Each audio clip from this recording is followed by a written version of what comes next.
Ladies and gentlemen, hailing from Cleveland, Ohio, I give you BVO. Oh, we boxing? Yeah, we boxing. I need that belt like it ain't no other option. So we punching and weeping and blocking defeat ain't an option. Let them know, shoot a video, put it on BVO. Let them know, every time I punch, it's a heavy blow. BVO, bound to hit like bricks cause it was set in stone. Let them know, I ain't getting body, but I'ma hit this flow. Yeah, way more than a show, this is BVO. On behalf of BVO Boxing TV, we would like to thank our sponsor, Raycon. Don't forget to grab your Raycon Everyday Earbuds, the perfect bass model for premium sound, with active noise cancellation to block out distractions and transparency mode to keep you aware of your surroundings. They're ideal for your everyday needs. Just visit rayconglobal.com. That's rayconglobal.com and elevate your listening experience. This is a sick Negro. Yo, what's up? What's up? What's up? It's your boy BVO Sports TV. I'm in the house of Puerto Rican Free and my guy B3. But before we get started, my man B3 is gonna read something. All right, salute to the good brother. Shout out to the doghouse. All right. In the name of Jesus, the beneficent, the merciful, brothers and sisters, tonight, I do not come to entertain you. I come to awaken you.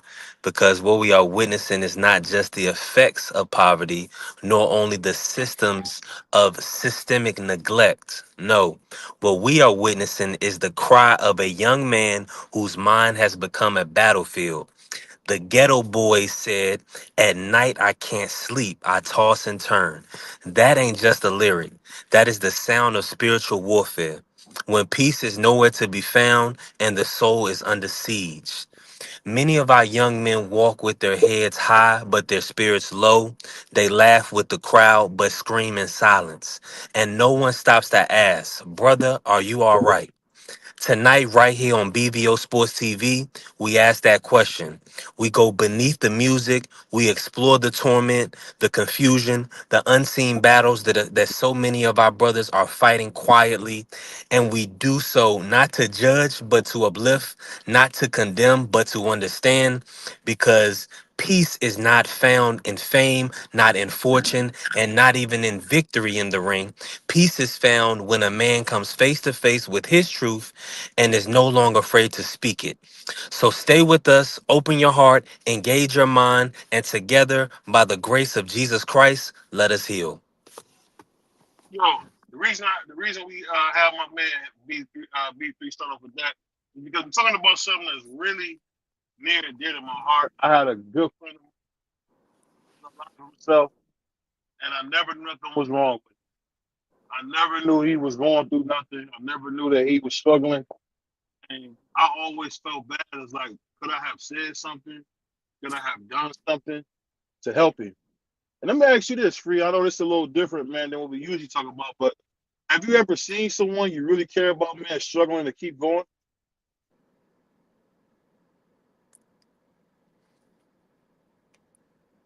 You hear me, Free?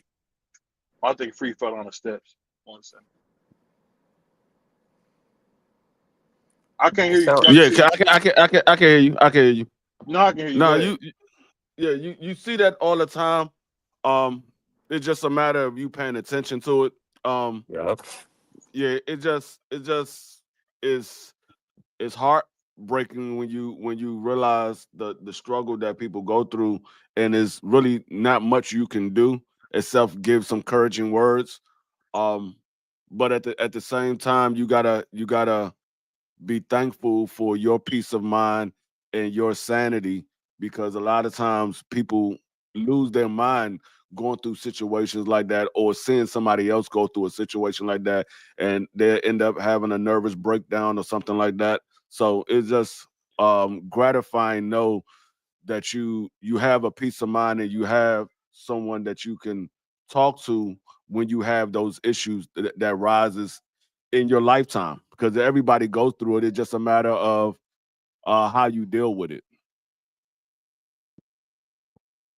Yeah, that's a great point. And the reason this even came up is because we seeing so many boxers keep saying they struggling mentally.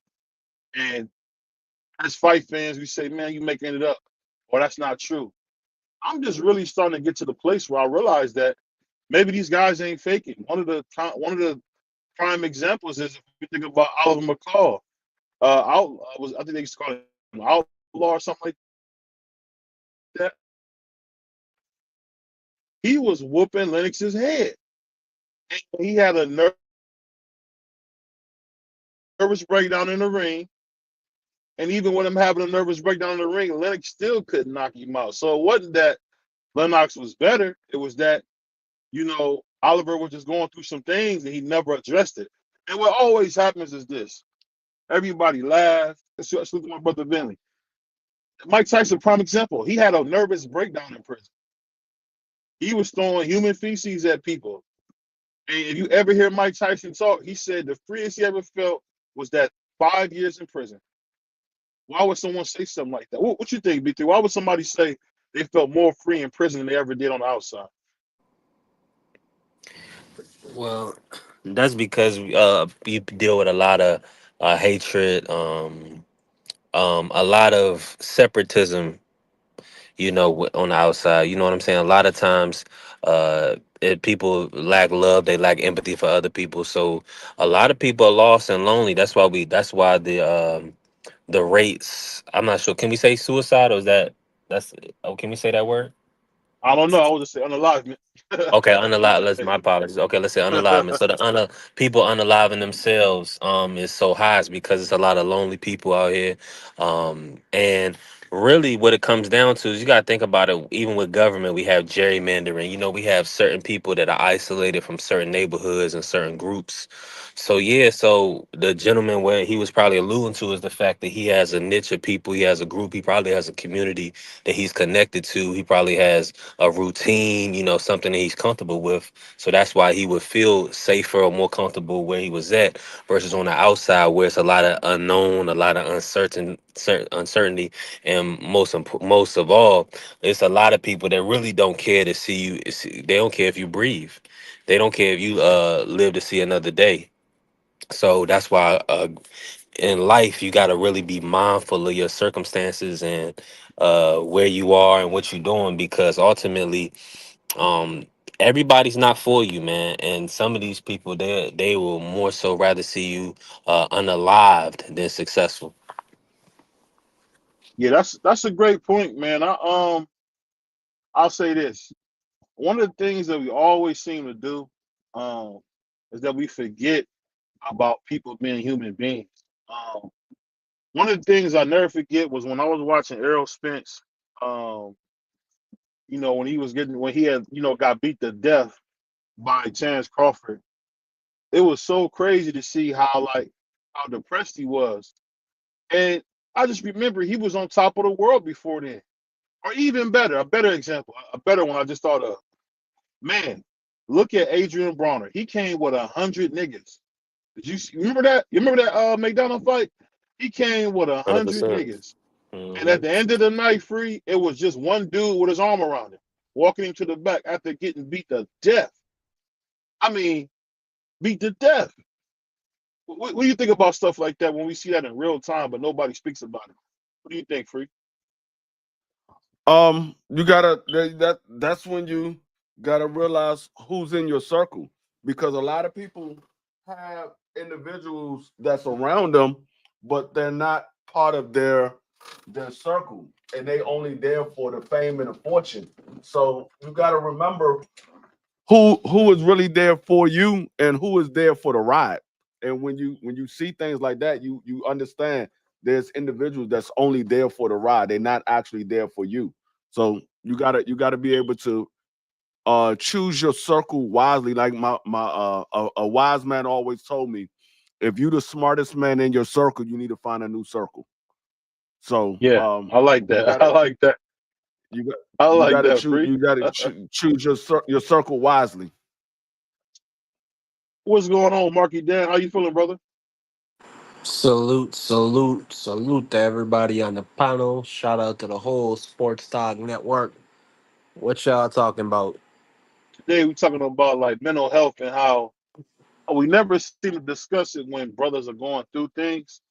And a prime example is I honestly don't think some fighters ever recover mentally from fighting, from a loss. Like you look at Muhammad Ali, right?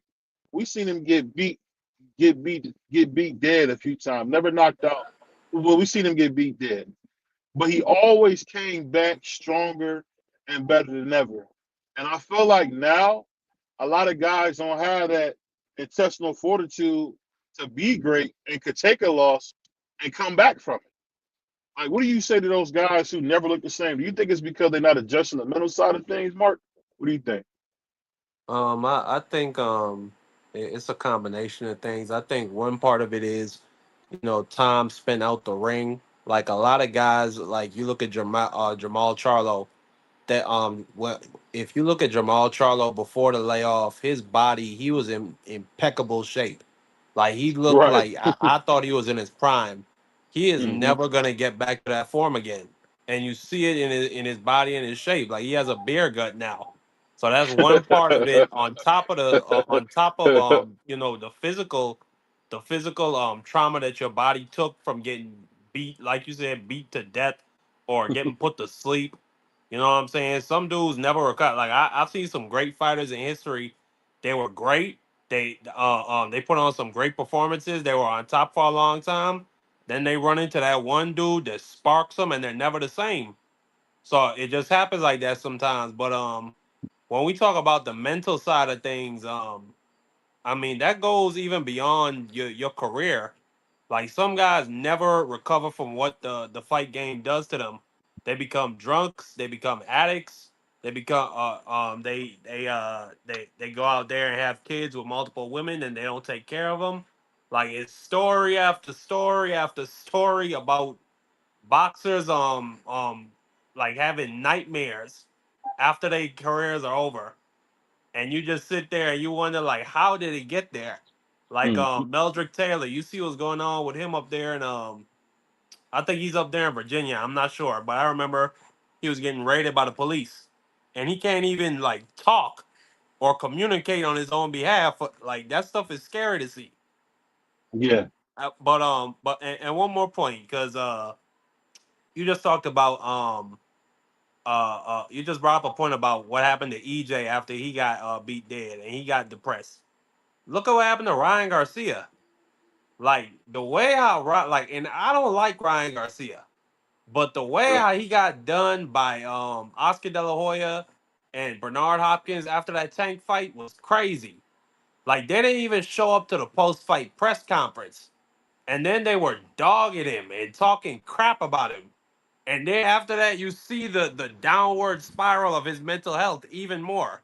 Like I don't think they were there. I don't think they ever put that young man in a position to win at all.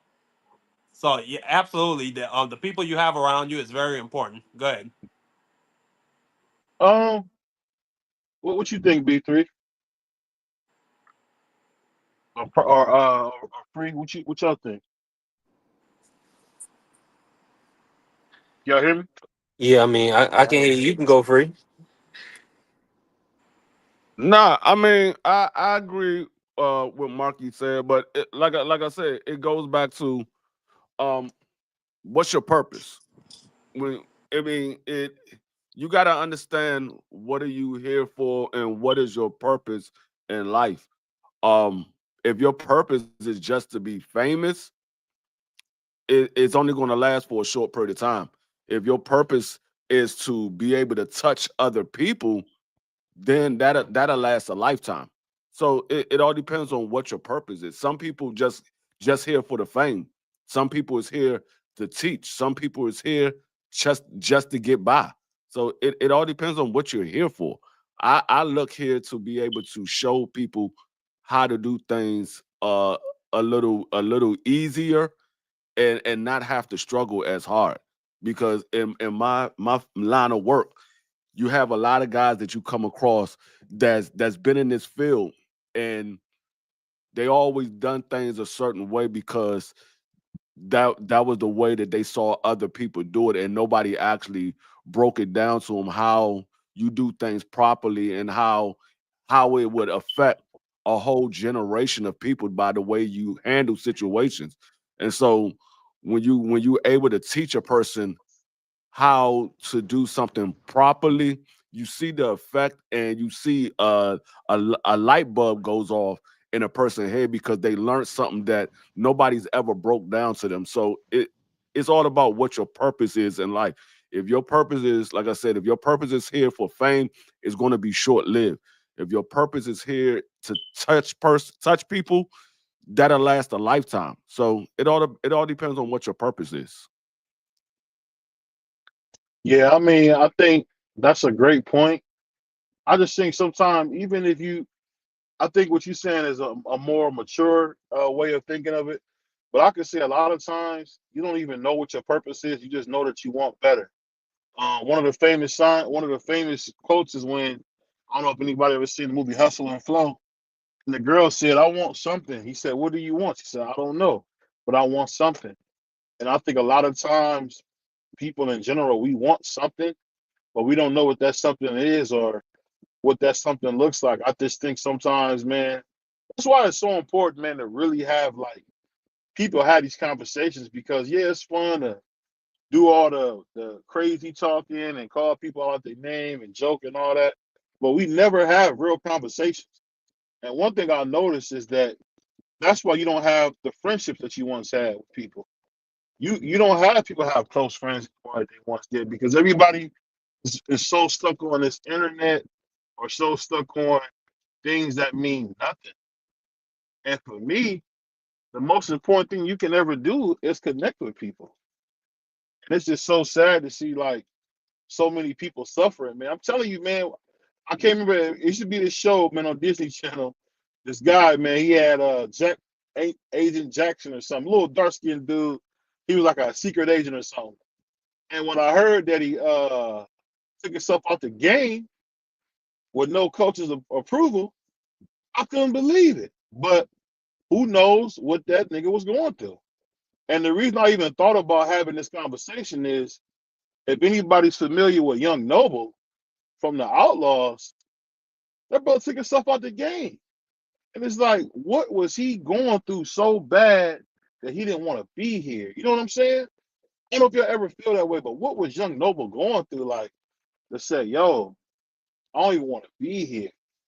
And he got 2 kids and a wife. And he can forever talk about Tupac. He said he didn't told the same 10 stories about Tupac for 30 years, getting cheese to do it. Why would he stop doing that? What was going on? Who, you know what I mean? I don't know if y'all ever think like that. Maybe I'm overthinking it, but man, I'm just so sad to see only time people care about you and they only care about for a split second is when they burying you. What would you guys say to that? I mean, I hear what you're saying. It is nobody took the time to talk to the individual, and that's when you realize that we so worried about self that we forget about the person that's right there next to you because you're so worried about yourself. And sometimes you gotta take the time out just to speak to the person that's right there with you, to see how they doing, because just a couple of kind words can change a man's outlook on what he feel like for that day or that moment. Because you could say something to a person that could change their mindset of what they was about to do, that could have went the wrong way. Like you said, like Noble, somebody could have said something to him that made him say, you know what, it's not as bad as I thought it was. Let me go back and get myself together. But nobody took the time to speak to him, so to find out what's really going on with him. And so he like, well, ain't nobody gonna miss me anyway, so let me go ahead and do what I gotta do. But I mean, when you get individuals like that, is sad because nobody is sitting to take the time to talk to them to find out what they're really going through. Yeah, it's rough, man. It's rough. What you think of B3 and Marky?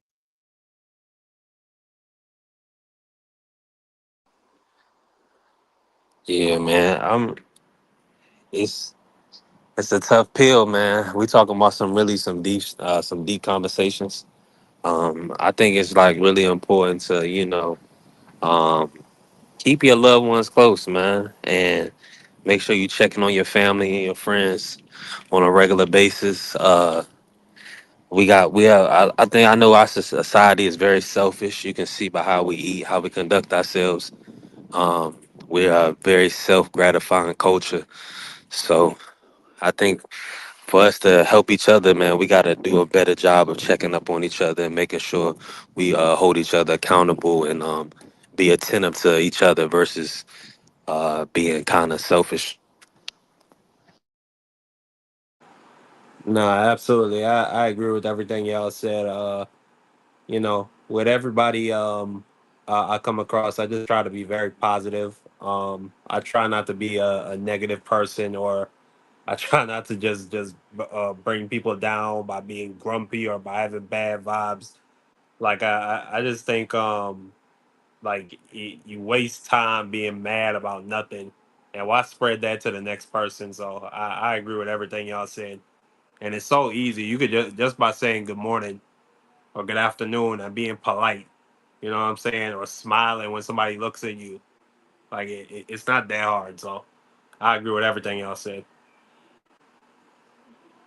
I think the hard thing is this, man, is that we don't have these conversations very often. And I'm telling you, man, we are the cause of our own demise. But let me ask you guys this on a lighter note. On a lighter note, what do you guys think about all those goofballs, all the haters that said young Dev wasn't gonna step in there with my man King Norman, and now the fight is made? What do you guys think about that? Anybody jump in? I really want to hear from y'all because I didn't talk about it a lot, but I want to hear what y'all think. Uh, I mean, this is what Dev has been doing his whole career. I mean, people have been talking crap about him. People have been, casting aspersions on him and saying that he's pillow fisted and he's not gonna fight this person and he's scared, and that's just never been the case. Like Dev has always been the guy to that's been running dudes down for fights. Like he's the one that like y'all could say whatever you want about Bill Haney, or I don't know if it was Bill or Dev that said this quote, but they say everything except let's fight. And that's just an absolute fact. They'll say the dude is pillow fisted.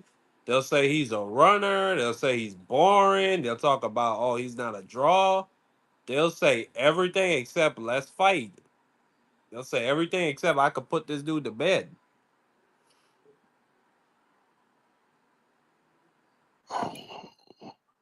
Well, like I said, I never get too high one way or another. I wait to see what the outcome is, and then I make my my judgment off of what the outcome is.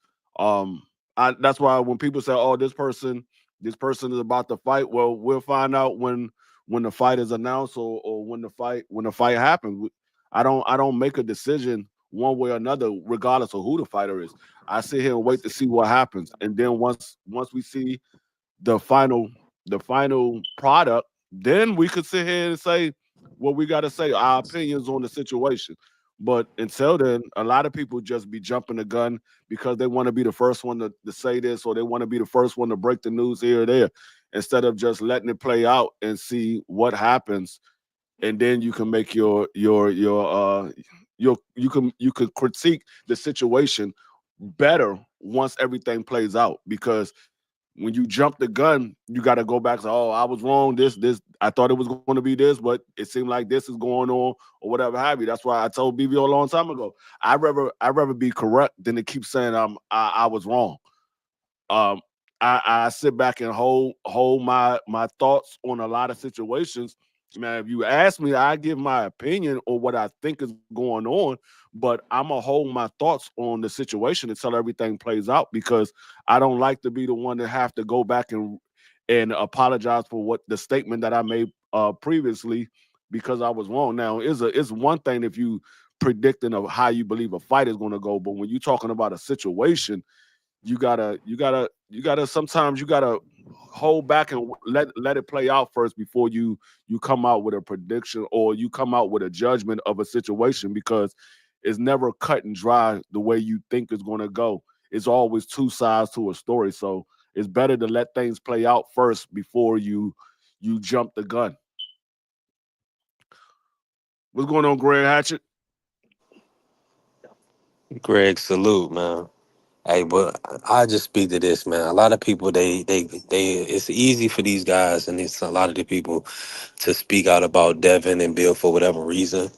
I think it's because Bill is so outspoken, but people feel like they don't have to have no due diligence when it comes to Devin for whatever reason. I think they out of pocket in a lot of situations. Devin has showed to take the tough fights. He really hasn't ducked nobody, so I mean, he should get the most just due in the sense that we ain't seen him duck no work. We seen T.O. turn down 11 million. So, I mean, that's who we comparing it to. Guys that don't take the fights versus the guy that is taking the fight.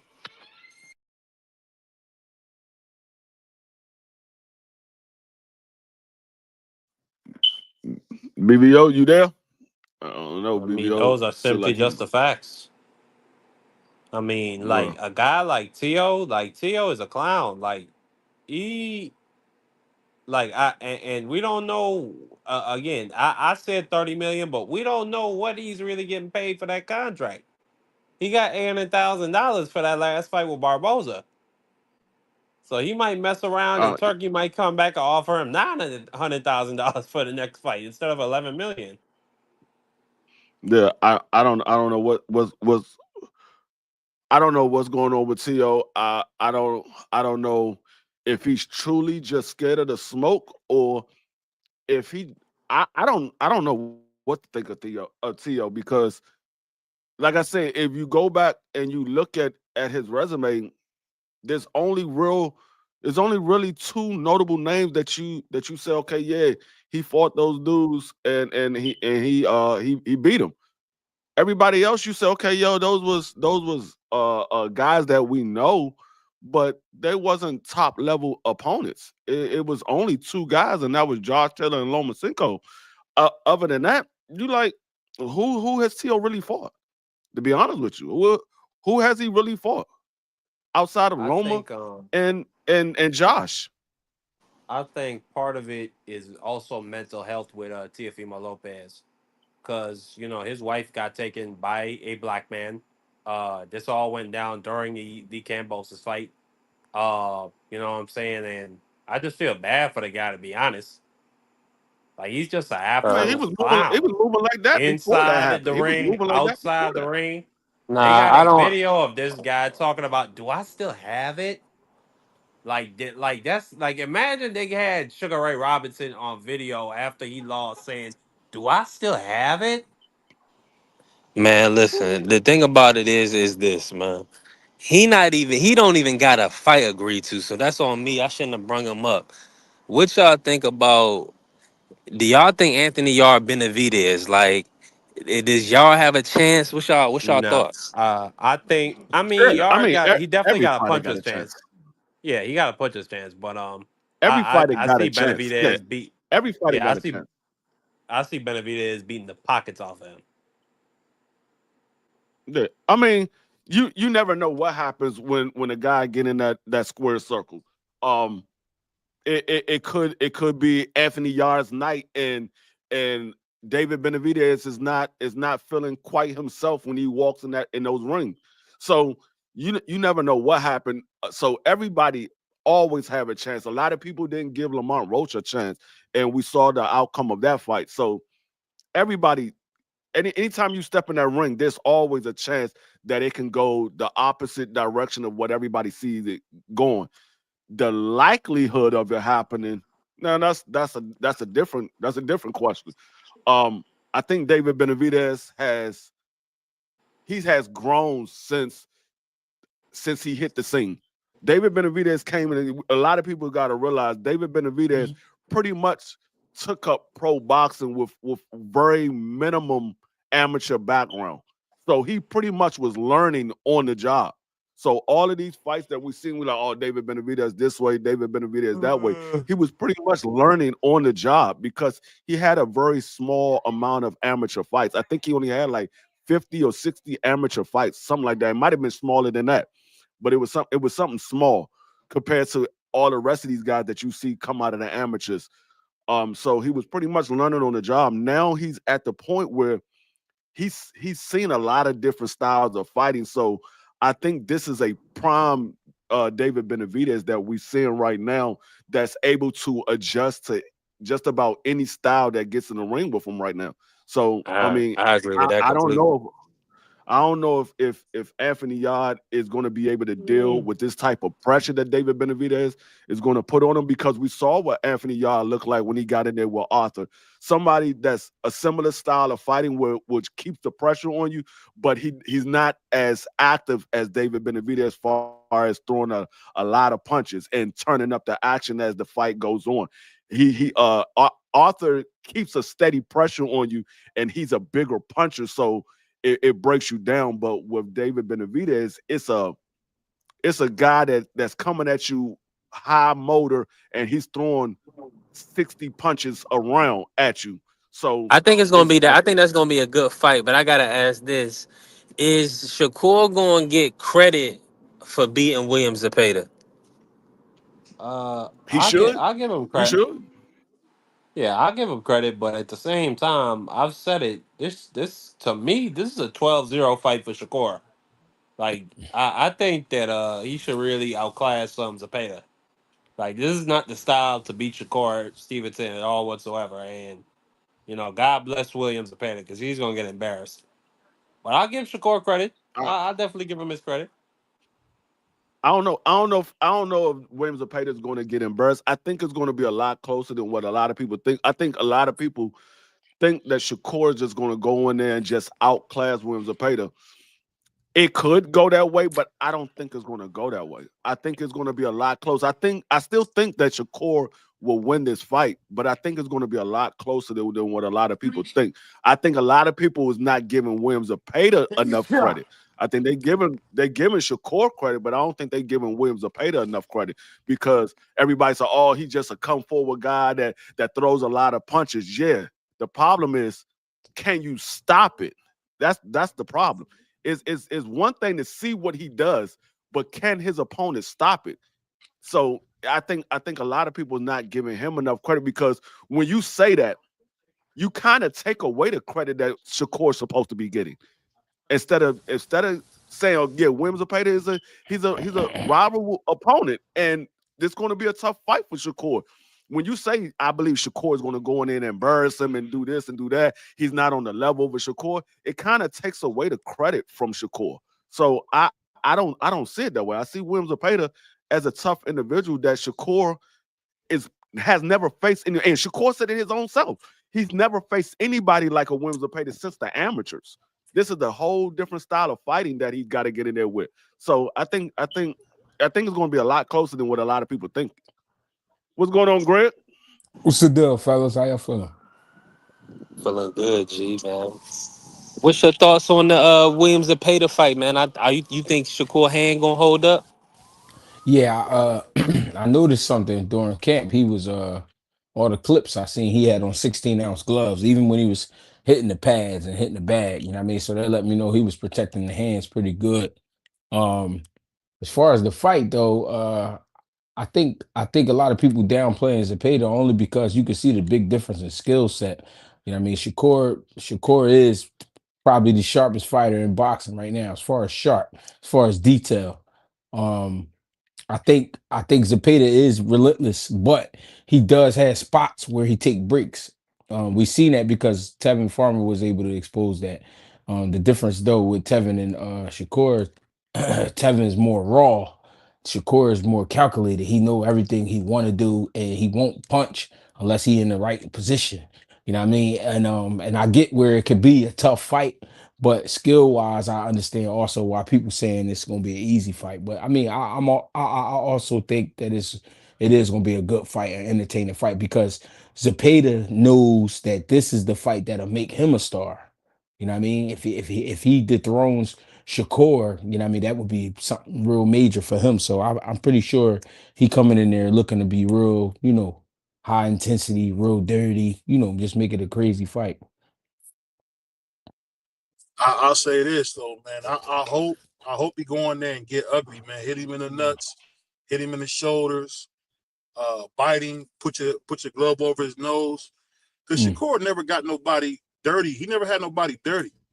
You know what I mean? You need somebody dirty, man, to beat him. I Because if mean, you look at his fights, he clean. And think about this before you go. yeah, yeah, He's one of those guys who won a silver medal and cried like a newborn. So yeah. my thing is, you got to make him show you who he is. He's the type of dude that's going to put his back on the wall and slide down. So you got to make him do that. And I think Willie's going to get in there and beat the life out of him, man. I just hope he does, man. That'd be good. That'd be good for boxing because Willie ain't scared to fight nobody. I mean, Shakur though, if you really watch him, his style neutralizes a lot of guys. That's why it looked like they can't, it looked like they're not trying because his style kind of take you out of position a lot of times. So even if he fight a guy with a high intensity level, the guy feels where he can't get off. You know what I mean? Shakur don't always give you the space to do that. And I mean, I don't know, man. I think Shakur gonna be hard to beat as long as he on his A game. And this camp look like a great camp because he ain't spend too much time on social media. So I Yeah, mean, I don't yeah, know. We got to remember I TF agree took a with lot of everything. chances though. I don't think Shakur is going to take the chances TF took to get those shots. That's what You I'm said saying. you Yeah, said who? TF? Yeah, yeah. TF took a lot of chances. I Who mean, that? if you look Tevin Tevin Farmer, Farmer. Oh, oh, oh, yeah, oh. everybody Yeah, but outside of that's Philly call him TF. I know y'all don't call him that, but but that's what I was your boy, saying. your boy, he He took them go chances. ahead. Go ahead. Yeah. No, go No, ahead. but I was that's what saying I he just took them was. chances. Go ahead. A person taking chances with Zapata, that's what Zapata wants you to do because you open up for Zapata too. You know what I mean? When you take a chance, Shakur not taking a chance means he has to think when in spots where he don't want to think, he just want to throw. You know what I mean? Them guys. It's some Mexican fighters who got style and they got skills, but it's some of them too that they just want to mix it up with you. They want to be macho. Shakur, we already know is opposite of that. You know what I mean? So Shakur's style kind of it fucks with your head because right when you think you got him, he get out of position, but then he's in position enough to score. You know what I mean? So it might start off real slow or it might start off fast, but then I think it just end up being in Shakur hands, man, because his style do that to you. You know what I mean? A lot of guys Yeah, get bored. A lot of guys get bored at the 6th round mark. Like around the 6th round, they be bored for real, for real. You know what I mean? yeah. I agree with what you said, and it was something that you said earlier that made me think that could be bad for Shakur when you said Shakur he doesn't let his hands go until he see the right moment. And Hmm. that could be bad because a guy like Williams Zapata, he's going to keep throwing shots. He's going to keep coming at you. And if Shakur doesn't feel like he's in the right position to throw a shot and not get hit, and he doesn't throw the shot, that could land that round for a guy like Williams Zapata. That we know the judges as of late, they've been giving them rounds to a guy that was putting on the pressure, even though they might not landed the most shots or they might not have been effective with the pressure that they was putting on. The judges, as we've been saying lately, they've been scoring the rounds for the guy that's been pressing the action. So I just think that could bite Shakur. Um, if he is hesitant about throwing certain shots, I think he has Hmm. to be the Shakur that say, you know what, I got to change up a little bit of what I do. Not so much to where I put myself in a bad situation, but to keep Wims or Pater off balance because he knows what I like to do. Let me give him something that he never seen me do before. But like I said, not so much that you change up your game plan, but just enough to say, okay, your opponent never seen you do this before. So I think he has to throw a little bit of that in there to keep Wims or Pater a little bit off balance because if you just be the normal Shakur that only looks for the perfect shot to throw, it kind of plays into Wim Zapeda's hands because he don't care where his shots is. Where the shots land is where they land. I'm just throwing these shots, and eventually they're gonna either break you down or they're gonna land on the spot where I'm trying to hit you at. But I'm Yeah, just throwing a bunch of shots at you, and you got to try to defend it. yeah. I honestly think Shakur gonna stop Zepeda though. To be Okay, honest, that's what I was going to ask you. That's where I was going with it, G. Hey, let me ask you this: what's your take on Berlanga? You think this kid Shiraz is going to be able to do anything with him moving up to 168? well, the two things I think is going to help Shiraz is one is going up in weight. You know what I mean? When you tall like that, fighting at 160 and 54 ain't always a good thing. You know what I mean? Only some guys is cool getting that low. I think 168 he'll feel a lot better. Now, the other thing is him having Andy Lee as his coach now. I think Andy Lee instill a different set of skills and a different set of a different mindset. You know what I mean? So I think that's what's going to make it a better fight. Berlanga just can't get carried away too early. If you get carried away too early and don't knock him out, then he'll lose to him. But if Berlanga take his time and break him down and stick to the rules, yeah, he can get Shiraz out of there. Yeah, and that's the thing that I don't know about Belanga because every time Belanga gets in there with a guy that likes to box, Belanga has problems. Yeah. He gets overzealous and he burns himself out in the first half of the fight. And in the second half, he just pretty much trying to survive to the end of the round. I mean, to the end of the fight. So with a guy like Saraz like to use his jab. He uses angles at times, and he's not. Saraz is not one of those guys that you expect to have power, but he does have power. He has that sneaky power that you don't see it coming, and then you get caught with a clean shot. Next thing you know, you wobbly. So Mhm. I don't know what it when it comes to Belinga because Belinga has those moments where he get in there with a guy that you think he's going to beat, and then you see you like, dang, Belinga looks sloppy in here. I mean, we saw the what was the guy named Steve Rose. We saw the Steve Rose fight. We thought that the Belinga was just going to run through Steve Rose, and then he get in there with Steve Rose. We like, man, what is this? This man Mhm. look like he out here surviving. So Mhm. you never know what you're going to get with Belinga. Yeah, that's true. And I do gotta ask you this though, because I mean we've seen Puello. He's been knowing how to win. You know, he got over on Antoine. He got another win on Sandor. Are you expecting Puello to be able to get this win over Sabril, or is the boogeyman going to be the so-called boogeyman back? I think Puyo is he definitely got the skill set to beat Subriel. I think if he could keep him on the outside boxing, he'd make the fight easy. Subriel Matias, his mentality is what wins fights for him. People think it's the power, it's really his mentality. He don't give a fuck about you. And people they lose. Some people lose that, and then some people who don't care. Puello, I think, is a guy who don't care about all that, and he know he can fight, and he gonna do what he do. I think he can beat Subriel Matias. I think he will beat him. Subriel Matias is mean as hell, but as long as you're not standing right there, he gonna have trouble. You know what I mean? And if Puello can do what he got to do for 12 rounds, you know what I mean? I think it'll go in his hands. Yeah, I think Alberto, he's definitely going to have to box him because he's not a power puncher. He doesn't have a lot of knockouts, so I don't think he can hurt Matias. So Matias, like Greg said, Matias is one of those ones that he breaks you down mentally because you hit him with everything you got, and he's still coming at you. And he'll sit there and put his guards down beside him and let you throw a couple of shots at his face, and he'll still keep coming. So he's one of those guys that he tried to break you down mentally, and then once he breaks you down mentally, now you pretty much there for the picking. So I think Alberto is gonna have to outbox him. He's not gonna win this fight standing in a pocket like he did with what's the guy Sandor? Like he was in there with Sandor. He's not going to win that fight standing in the pocket like he did with Sandor. He might get stopped with messing with Matias like that. Um, I don't know how it's gonna go because I think Alberto can outbox him, but I don't know if he will outbox him. I think Alberto can get baited into fighting Matias' style of fighting. I think he can get baited into that. So I don't know how it's gonna go.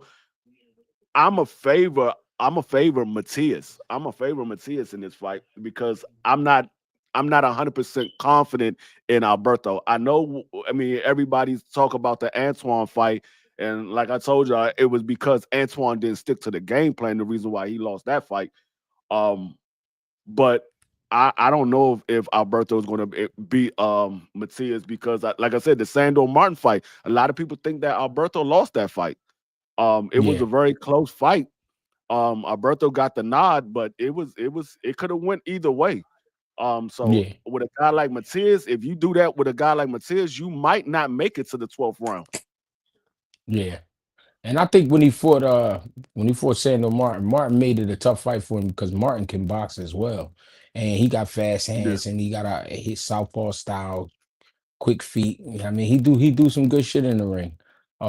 But I think what it is, Puyo does better with fighters because they step to him, and therefore all he got to do is let his hands go. He got long arms, you know what I mean, and I think he didn't beat Gary Russell up or nothing like that, but he did point him in certain rounds. I thought Russell won the fight though, to be honest, but I mean they gave it to Mm, Puyo. Puyo, and like you said, he might be getting gifts, but at the same time, he is a tough fight, and I think he do better mhm. with guys who fight because they walk to him. I mean, and when you walk to a guy, you putting yourself there to be hit, and that's kind of where he prospered. You know what I mean? But I mean, yeah, it could go either way, of course. Are you still high on David Morrell even though after his showing with Benavidez, are you expect I mean this guy Katiev, I'm not sure how much you've seen of him. The guy Morrell is fighting. He's a strong guy.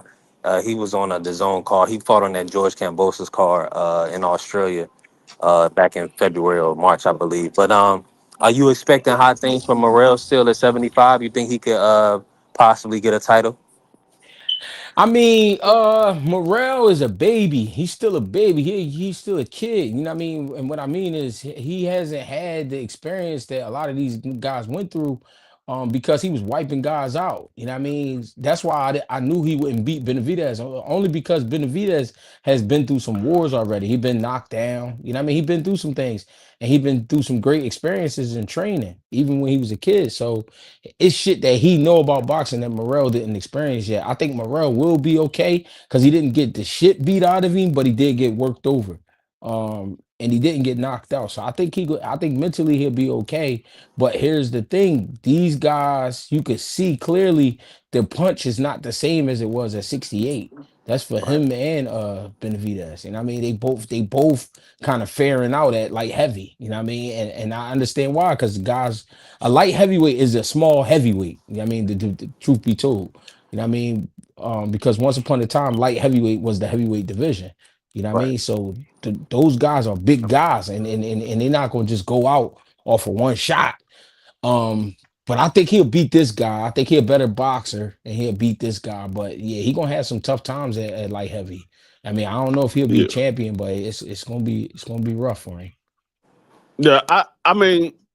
I actually have more respect for David Morrell because a lot of people didn't give David Morrell a shot in beating David Benavidez. Of course, I had David Morrell um, to win the fight. I just thought David Morrell was a good talent. He got great boxing ability. He got great power. And David Benavidez, like I said, he's a great fighter. It was a 50-50 fight. I just favored David Morrell because of his boxing ability. And it is no slight to David Benavidez. David Benavidez showed that he was the better guy. But like I said, I give David Morrell more credit because of what he was able to do in there with David Benavidez. It wasn't an easy win for David Benavidez. David Benavidez had to work for that. Um, and I think a lot of other guys, we saw Bubu Andrade quit. We saw what happened with Caleb Plant. Caleb Plant was holding on for dear life for the second half of that fight.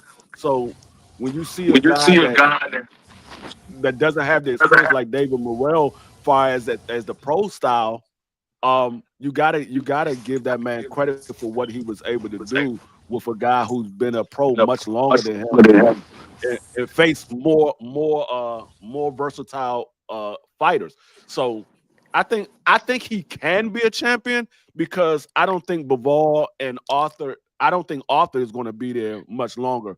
Bivol, I think Bivol can get beat by David Morrell. I think he can get beat by David Benavidez. So I think that Morrell can be champion again. It's just a matter of is he going? Does he have 100% belief in himself um, after the loss? If he Hmm. does, but still believe in himself, I think he can be champion again. Hey, G, I gotta ask, G, what you expecting out of Devin from in the Norman fight? Are you expecting him to box him and get the win, or what you thinking? Yeah, it's no need to go in there and be tough. This is a free shot to a title. The reason I'm saying free shot is because you just moving up really to the 147-pound division.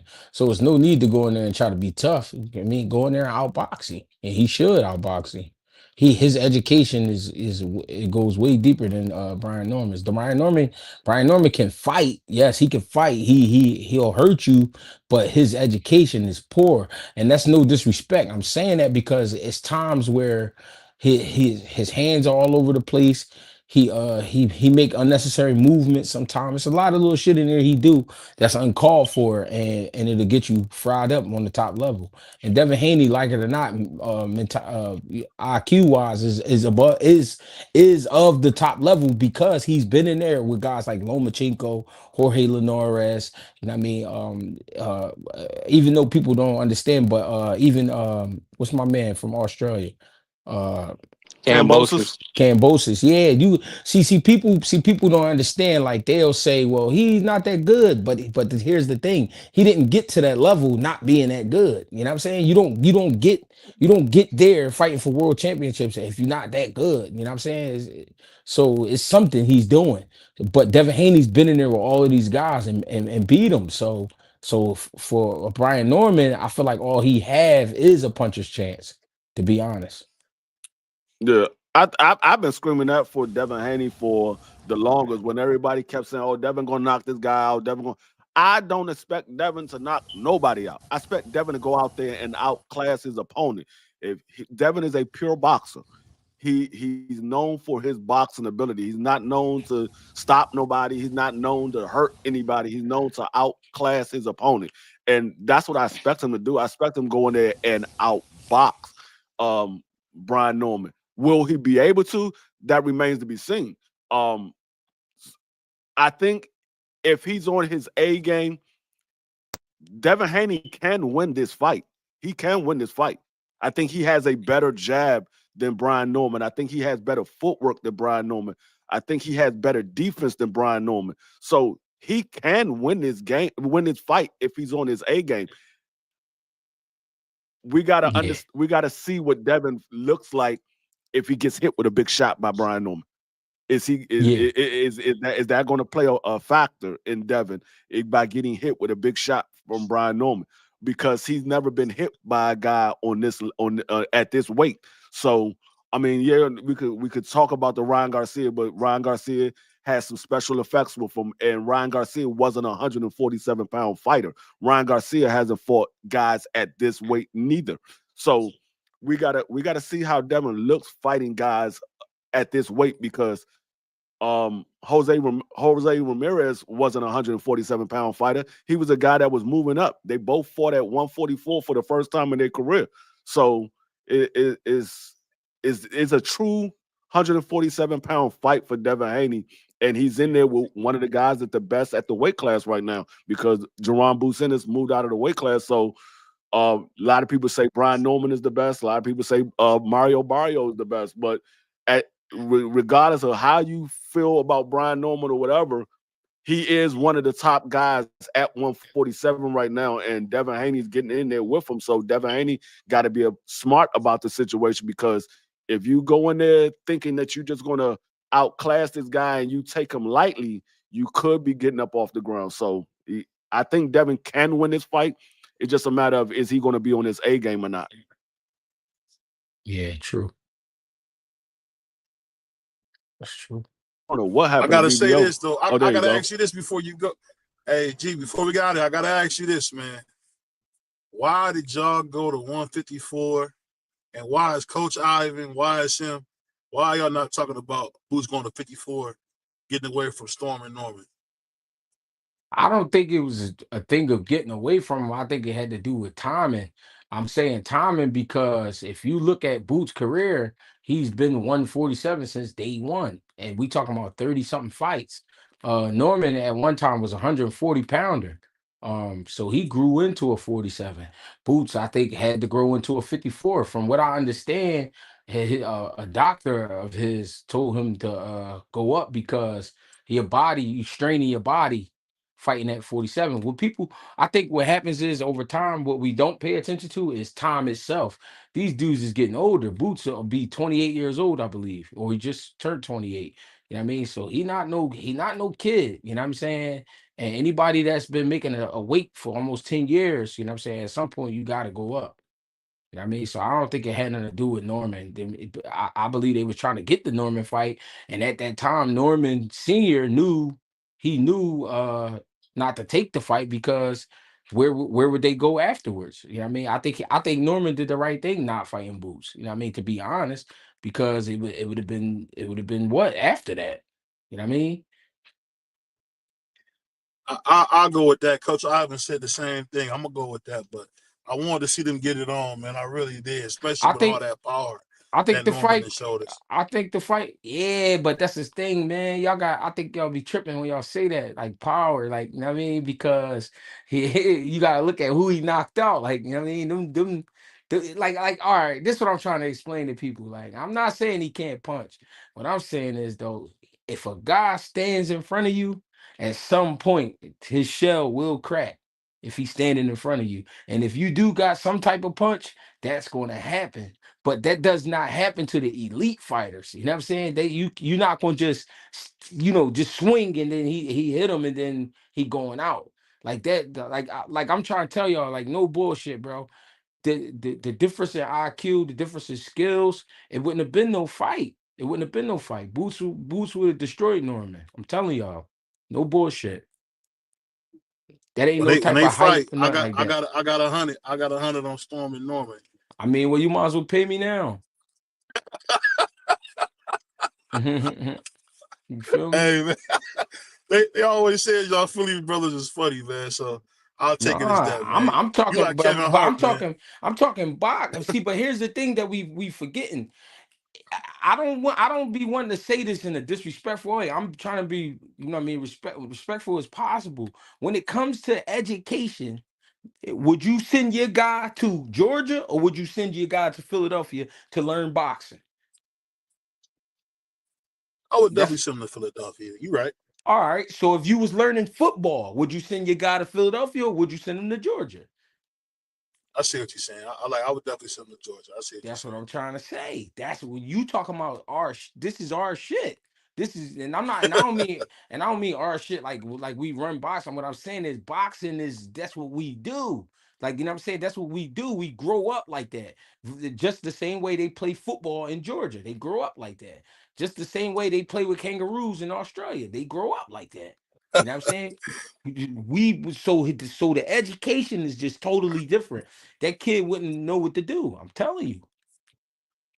I just got two more questions for you, man. So what do you think about Beanie Siegel using AI to bring his voice back? I heard the song. He still got his pen. What do you think about him using AI to bring his voice back?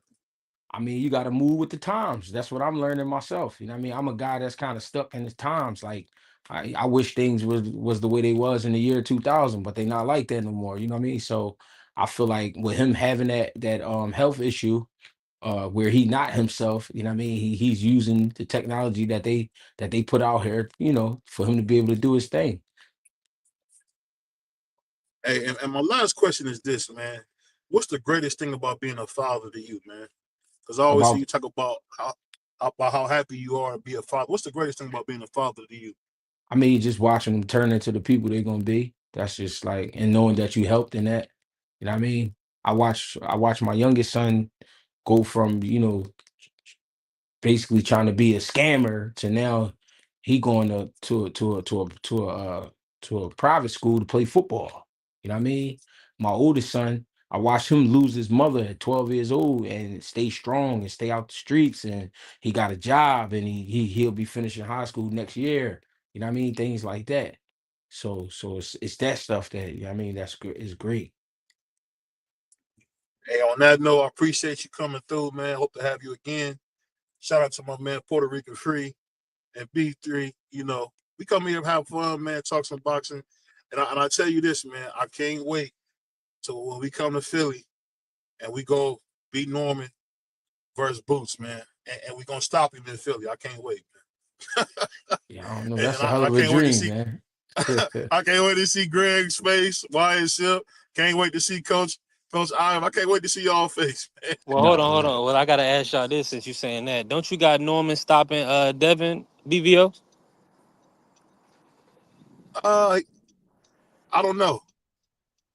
I think All he right, well, will. I'm gonna put a If he hypothetical. want, I'm gonna put a hypothetical in it since we already know that the Norman and Boost fight, more than likely it wouldn't be in Philly at this point if they did make it. If Norman beats Devin, does that put Norman as the A side over Boots? Would that be the biggest win? oh yeah, of course. I mean, you beat an undisputed champion. Yeah, I think Boots' best win is against Sergey Lipinets, the white dude, chubby white dude. G, is it easier saying that or is it more to it? What you think? Man, it don't matter if the fight is in March, man. That kid ain't making it past 5 rounds. Mm, They could be fighting in the What? middle of Africa. They could be fighting in Brazil. It don't matter where it's at. He ain't mm. making it. Well, I well, mean, I've we seen it. seen what happened with Karen, so I don't know. Yeah, I but don't know. even Karen, if you be real, even Karen, skill wise, is a better fighter than Brian Norman. I'll be honest. The And, one thing I will say and is this: all jokes aside, even though B Norman Singh is my guy, I'll say this: I don't think he's really fought anybody to give him some of the praise. But at the end of the day, that's what happens when you like a guy. Um, when you like somebody, you make excuses and you say, "Hey, this is this, this is that." He got that same energy Errol Spence got because Errol really beat nobody but Danny Garcia and what was left of Sean Porter. That's what his best wins after Keith Thurman had laced them both.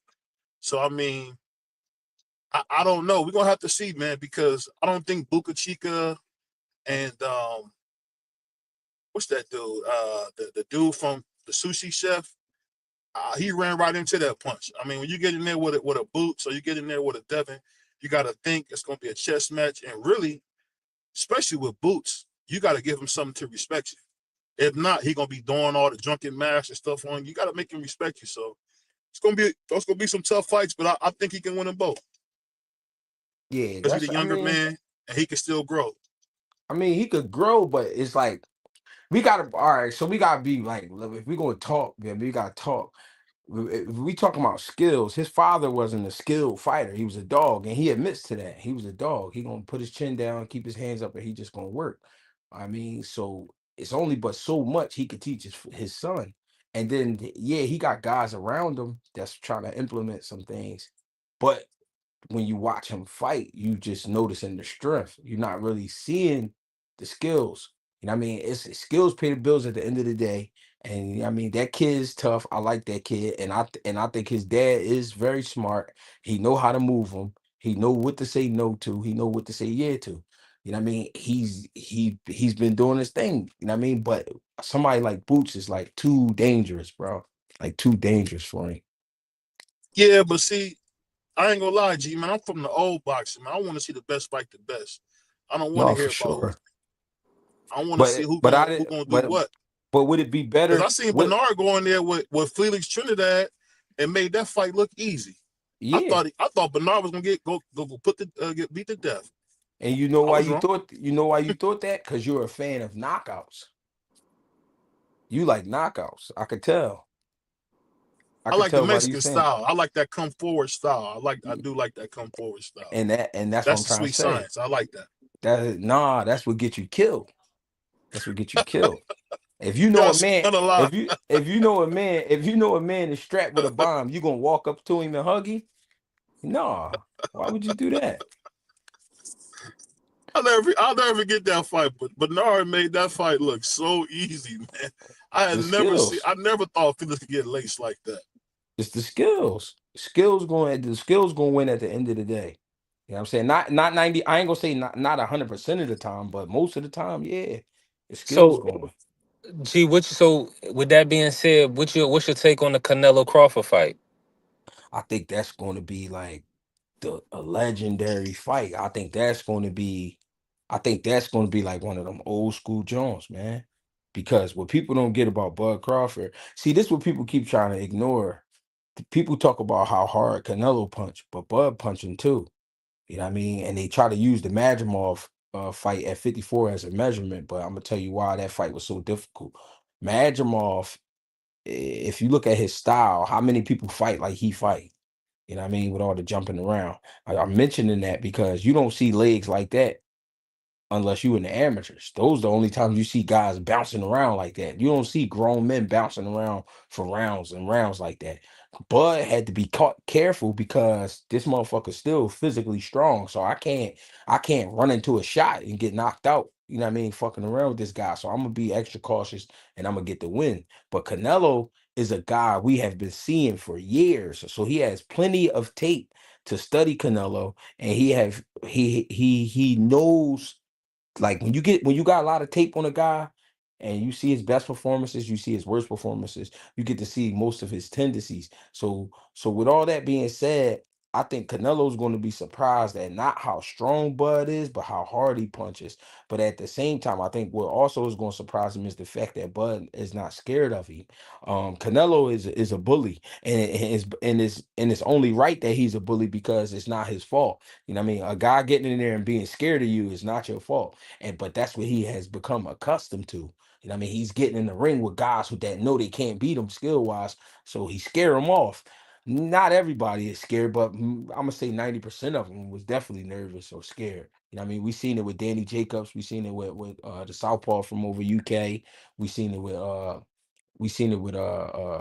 what's the kid name that he just beat up, Charlo. We seen it with different guys. They scared of him, Bud not gonna be scared of him. So I think that's just gonna be a great fight. It's hard to pick a winner. I do want Bud to win, but I just think I'm just calling a great fight. You know what that fight's gonna be like, G? You remember when Mildred Taylor fought Chavez? Hmm. I think it's gonna be just like that. I I think he's mean, gonna look that was a good great fight. till he don't. Till he don't. And I think Canelo like to beat what the dude said, remember the Titans? He like to beat the chocolate out of the people, man. But So the difference between Chavez and Canelo get tired after 7. Chavez warming up. He picking it up after that, after 7. I mean, Canelo the thing tired that after worried me 7. about Canelo, I don't know what's going on with that knee, but that knee don't look the same. He's not Of even course. moving the same. Yeah, that's from all that work. But that's what people not taking into consideration. People like to look at age. That's cool too. Age does play a factor, but wear and tear plays a factor too. I mean, that dude got a lot of fights, man. He got a lot of fights, and that shit take toll on your body. People don't get it. Yeah. Let me ask you this, man. This final thing, man. When you look at Philadelphia as a whole, let me ask you this: why do you think we're seeing, just like in Cleveland, so much violence from the young kids, man? Like the young boys, man. How did they get Well, so violent? What do you think? it just comes from the history, man. The history of the city. You know what I mean? Certain cities I noticed, all right, with my city, Philadelphia, it's a lot of they got a lot of little rules, little bullshit rules, right? And it's like you can get a ticket for anything. That causes friction. That causes, you know what I mean? Like, just it cause problems because people would be like, yo, I just was running in the store. How the fuck did I get a ticket? You know what I'm saying? So it's so the temperature of the city is always high because everybody walking around with an attitude. You know what I'm saying? So I think it just got to do with how the city is made up, like with the structure of the city. I just think it come from that. Plus, we come from it's like a mob city, just like Chicago, just like New York. You know what I mean? LA got the gangs and shit like that. So all of that shit going to the same bowl. It's like we just come from like a mob city. So everybody just walking around on angles. You know what I mean? Everybody walking around, just giving everybody the side eye because you trying to figure out where they coming from. You know what I mean? So it's just a fucked up mood going on. And I mean nowadays the music and shit is the reason crazy. I was asking this is because you see such a big presence of Islam through the whole city, and you'll meet some of the nicest people in the world in Philadelphia, and then you'll meet some people you'd be like, man, they came straight from the devil. I've never seen that before. Where you Yeah. meet people extremely nice in Philly, and then you meet people that's extremely dangerous. You know what I mean?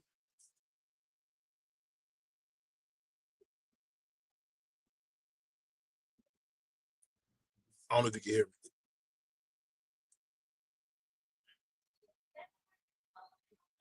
Still there, BBO? I'm there. I didn't hear Greg. Did Greg Oh. say something? No, Uh-uh. I haven't heard G. Oh, he must have fell off. Yeah, my bad. Hello? No, go ahead. Go ahead. We Yeah, here. it went out. I couldn't hear nothing you was saying. My bad, bro. No, what I was saying is the one thing One I thing remember I I used remember. to see my You we hear used to me? see my cousin that she used to go to Temple, Yeah, we can hear and you. okay, we used to go to Temple, and I would meet so many people, and the presence of Islam is all through the city, like, and you would meet some of the nicest people in the world, and then if you go like, say you make a mistake and go to South Philly, you meeting dudes that are ready to have a raid. I'll just say that for YouTube purposes, man. Because I'll never forget, my dad told me he was in Philly and the dude stopped in front of him with a U-Haul and they opened it up and robbed him. Hmm. It's a true story, man. I couldn't imagine that, G. But that's because we never had a leader, though. We never really had a leader. Like all right. So even if we did have a leader, he was in the street Mm-hmm. too. Everybody in Philly is in the street because even if you're not in the street physically, you related to somebody in the street. You know what I'm saying? So everybody's into something. So it's just, I mean, it's just like that. That's just, it's crazy like that.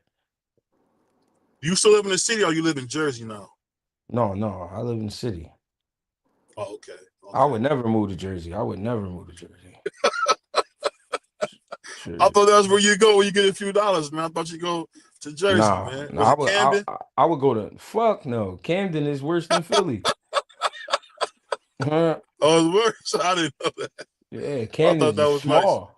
Camden's just small. Nah, nah, nah. Jersey, people go over there, but I would never go to Jersey. I don't even like the cops over there is real racist.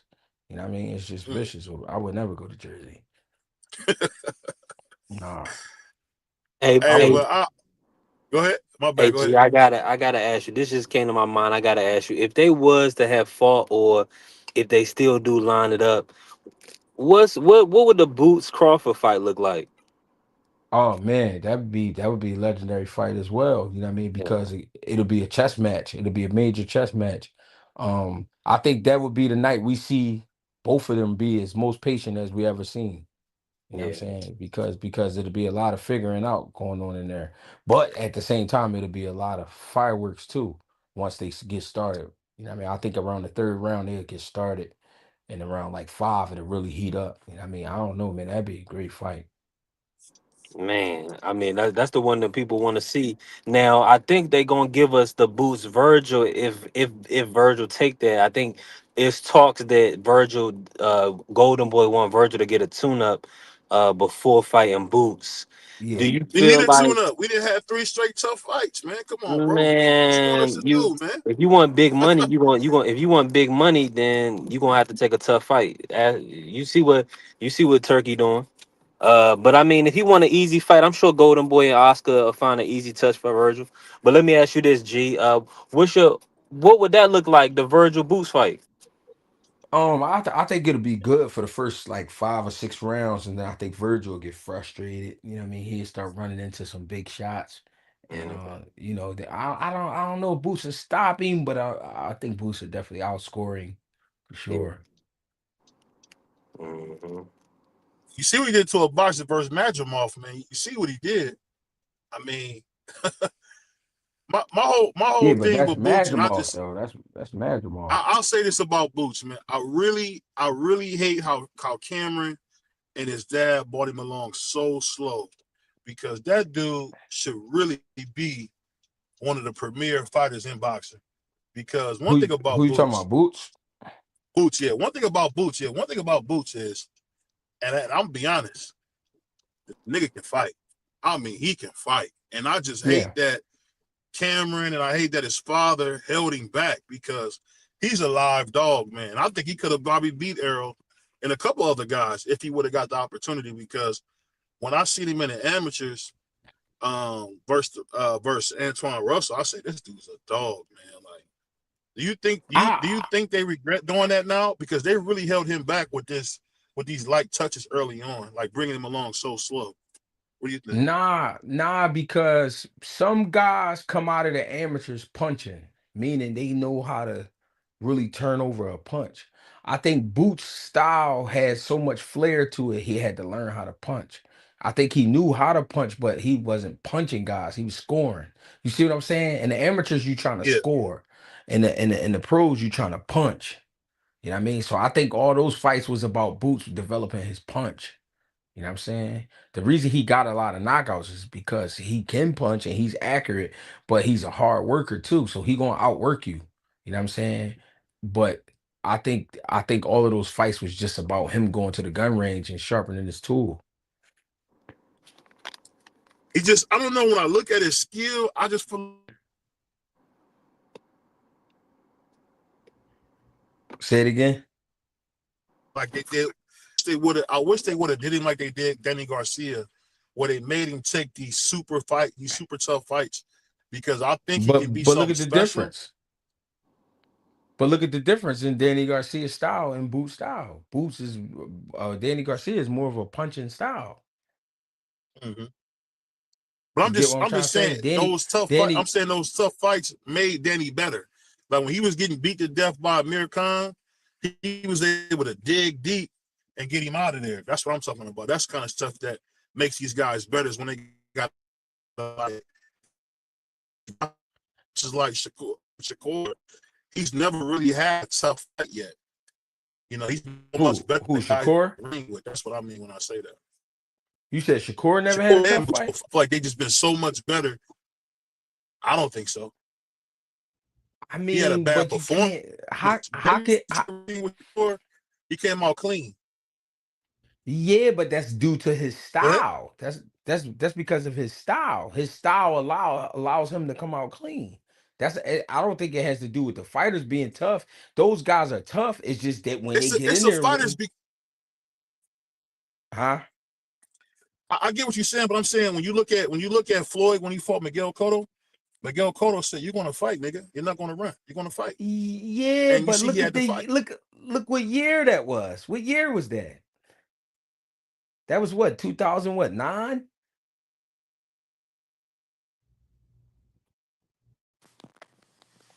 Hello? Yeah, you're right. I agree with you said. I'm just saying that if you got the competition, able to look clean, somebody's gonna make you fight, and that's what I mean when I say I feel like that's what Boots need. That's why I wanted him to get that Crawford fight so bad, because he was gonna turn into an animal and show us what he really can do. Like, I want somebody to go in there and really hurt Boots, and then we're gonna see what he really got. That's what I mean when I say that. When you put hands on certain, especially fighters from your time, once somebody put hands on y'all's fighters, we see the best we ever seen from them. That's what I'm talking about. You hear me? G, you still there?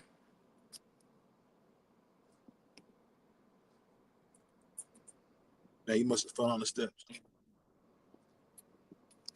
But Yeah, G probably getting like a I call. said, man, I want to Hey man, see. salute. Hey, hold on, let me Yeah, say this I real want. quick, BBO.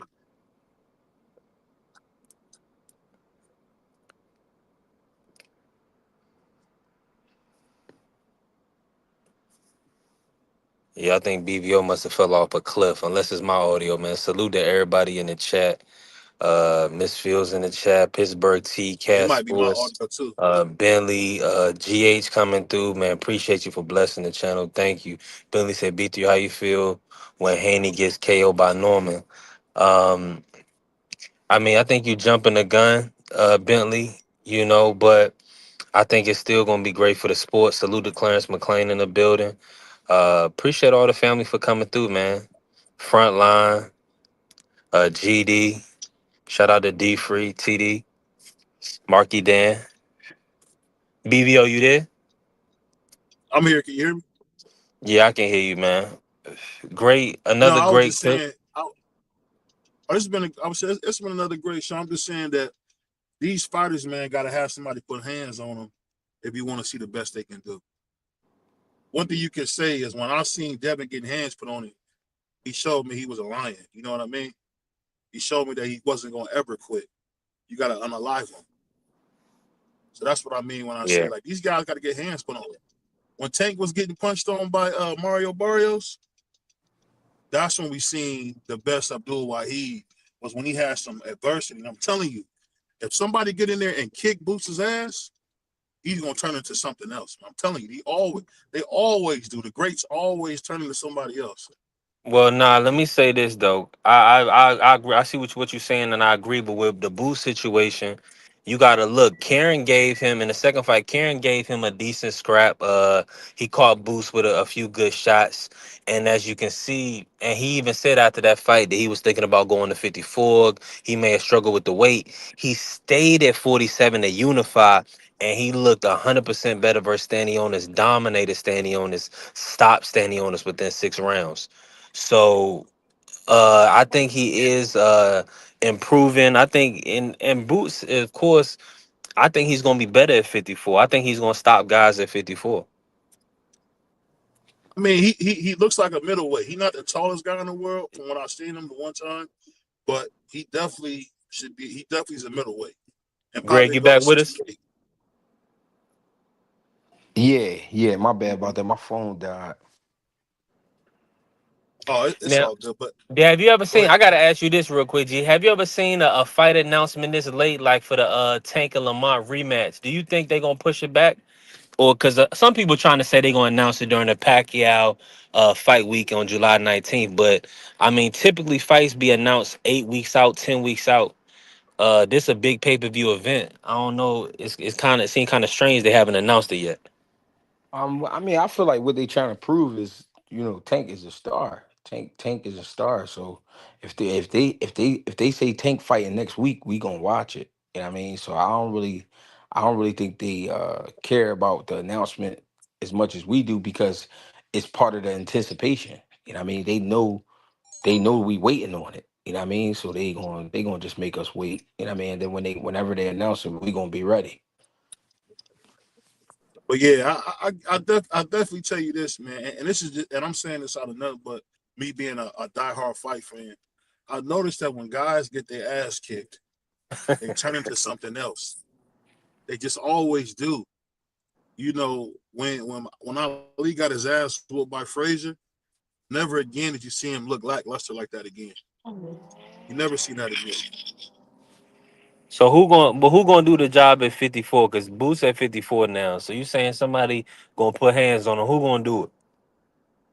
Yeah, I don't know. that's the I question. hope that Virgil can really hurt him early, and we can see the greatness because I'm sure G will agree with me on it. When guys are got their back against the wall, they turn into something else. They turn into a different monster. I've just seen it so many times where I didn't know Floyd had that kind of grit like he had when he was getting punched on by Shane Mosley. Or I didn't realize that if somebody made him fight, like athletic guy like Cotto, he gonna stand there and fight. So that's what I mean when I say, like in boxing, you got to see these guys get tested because I'm telling you, man, Boots is a super duper talent. You got to be blind not to see that. I mean, anytime you got people like Denny Garcia saying, "No, I'll never fight him," Sean Porter, "No, I'll never fight him." They made it clear that never fight him, but I think they did him a disservice because let's see what he got. And then you see Errol Spence, who got all the way up to the top, then he get beat dead because he never really fought nobody. You see what I'm saying? That's what I mean. I don't want him to get to the pinnacle and just get beat dead because he never had them tough fights. But I think Y'all Earl, get I what I'm think saying? Go ahead. I think that happened with Earl because Earl was the shit he was doing outside of the ring. I don't think it had nothing to do with the fights he had prior to that. He had been in some great fights. I think it just was the outside life. And I mean, it could affect you. The reason Danny and guys like Thurman and them ain't want to jump in there with Boots, you gotta really watch. Like you gotta really watch Boots. I ain't talking about watching fight. You gotta come see him train, man. It's really a different animal. Like no bullshit. Mhm. It's really a Yeah, different my animal. homeboy Crown Jewel was telling me about the time when Boots put hands on a heavyweight.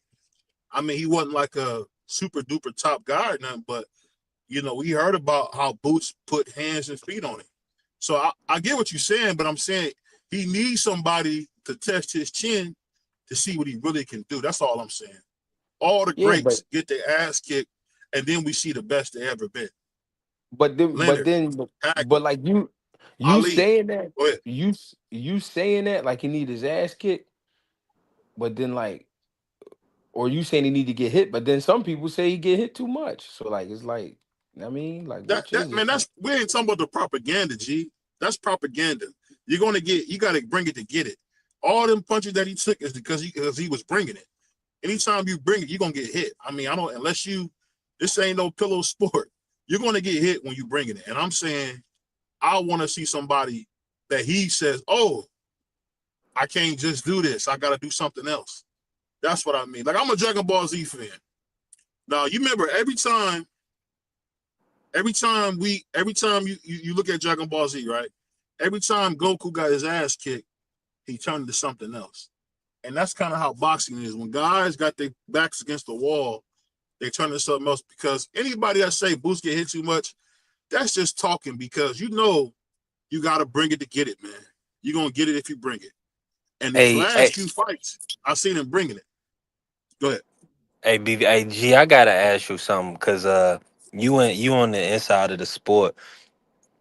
What is it about Coach Real that got these guys picking Coach Real? If I done seen him move to work with Ray Ford, now he working with Khalil Cole. Of course, he didn't got Shakur. He began Shakur ready for fights.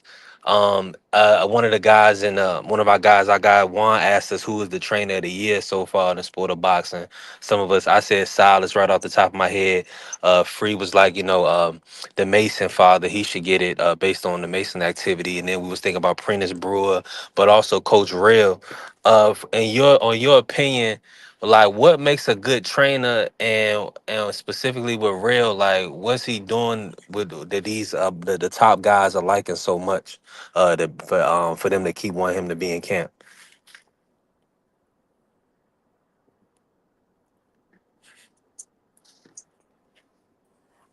I'm sorry. I think the thing with the great trainer has to do with, a guy who loves what he do. You know what I'm saying? You gotta have love for the fighters and you gotta have love for what you do.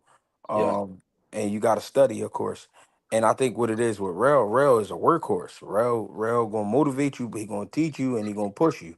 You know what I'm saying? So it's just his time. You know what I mean? I feel like it's his time right now. And Rel do have a relationship with these kids. Like, you know what I mean? A lot of times Rel is Rel walk up on you and start talking to you. You know what I'm saying? He ain't shy and he ain't afraid to say what's on his mind. So and he real relatable to these guys because Rel been through a lot of what they've been through. Even in the yeah, amateurs, Rel was a top fighter. So, he didn't win the world championship, but he fought some good competition. He fought tough, and he know what it's like to be in there. And he a workhorse. Rail's a workhorse. yeah. Hey, And that, I'll tell you this though, man. I'm just so glad to see what Philly's doing, man. I just can't wait till we see Boots in that fight that he's supposed to be in because he should be a star, man. He should be a star. I mean, a lot of people don't believe me, but I think he could be everything we thought Errol could have been. I think that's how good that guy is.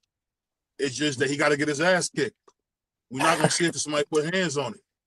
Until somebody well, put their you, foot in his ass, we're not gonna see well, it. you, well, it definitely ain't gonna be Norman. right. Huh? I don't You know know. that. Hey, Nah, you know that's if for a it fact, is, bro. hey, I'm talking about as my grandma used to say, if it is, it is. If it's not, it's not. You know what I'm saying? But I want to see him get dirty because he got the talent, bro. Hey, I'm telling you, when he came up here after 3 rounds, he was trying to get out the ring. His dad had to motivate him. Like, bro, we ain't come all the way to Philly for that, bro. Like, don't do me like that. You my son. I mean, Yeah. Hey Hey G, while we here, I gotta ask you this because Alicia, she from Fremont, Ohio, and I wish our brother Ohio Run Boxing was here, cause my dog it's all Marcus. yeah. There's always a debate, man, who got the top fighters right now, and I know you gonna have your love for Philly, but what's your thoughts, man? You got Michigan with Clarissa and Floyd. I mean that's old school, but Clarissa's still on top right now, but who got the best fighters right now? Who on top right now? Is Ohio on top? This what I Of want you to course. realize. This what I want you to realize what you're saying. You naming states compared to a city. Yeah, real talk. Ohio is the whole state. So you talking about the whole state of Ohio, the whole state of Michigan, compared to a city that's only 10 miles wide. Mm, You know what I mean? So you gotta tell me, you know what I mean? yeah, that's that. There you go. That's what everybody do. Everybody always say, well, we like when you talk about Cali, like they always say Cali. But I'm like, bro, that shit is like 7 states long. Right. Like, you know Facts. what I mean? Like, you know what I mean? So it's Yeah, but like, y'all the UK of boxing, man. Y'all a little bitty place, but y'all be bringing some champions out of there. But like I said, man, Right. and I know you be in the gym with Coach Mike Miner and everybody, man. And like I keep telling you, man, y'all gotta let Boost get his ass kicked so we can see the best of him, man. it's not that Once it that ain't happens, it's not that it can't happen. It's just ain't nobody did it. yeah. Now, let me ask you this: I mean, he got the IBF and Bakram. He can't get the agreement with Josh Kelly, and then I don't think they're gonna put up the money for the Lubin fight for Bakram. It's shaky. Do you feel like that's? I mean, would you want Boost to test the waters at 54 before Bakram? Do you think he's that type of a test, or could you see like that could be a first fight for Boost at 54? Yeah, I would love if it was Bakram. I would love that. Yeah. I mean, Bakram, Oh my he there to God. get hit. Big scary Russian nigga. Are you serious? I Yeah, thought that's the y'all was one. talking about Lubin. No, we want Bakram. That's Nah, what we I want the want. champ. Yeah. We want that belt. Yeah, we want Bakram. Hey, I would love to see that. I would love to see that. That might be what we need. But again, He might beat on Boots enough to show us the real him. you judging Bakram off of what he did to Tim Zoo. Right. Come That's on, Tim man. Zoo. No, Jamel Charlo is my favorite boxer, and he left the division because of Bakram. He can say what he wants. When the IBF called for that mandatory, all of a sudden he fighting Canelo. So I mean, and I'm a Canelo Jamel Charlo fan, bro. Canelo gonna get you paid though, baby. Canelo gonna get you paid. You gonna leave, we talking about life changing money. Yeah. Gonna Yeah, get you paid. but we ain't seen him since, so it is some life changing money. But I'm just saying, Bakram was next, and as soon as it was Yeah, time for Bakram, I'm going to yeah. He gonna come back on though. that note, man, we'll talk to you all day, man. We got to have you back, man. I appreciate you, man. And on that note, man, keep going. Be be be be Man, get some help. BVO on the side of a cliff right now. I appreciate y'all, man. Uh, Already, G. Appreciate you. All right, we gang. go, Salute, man. man. Peace. Shout out to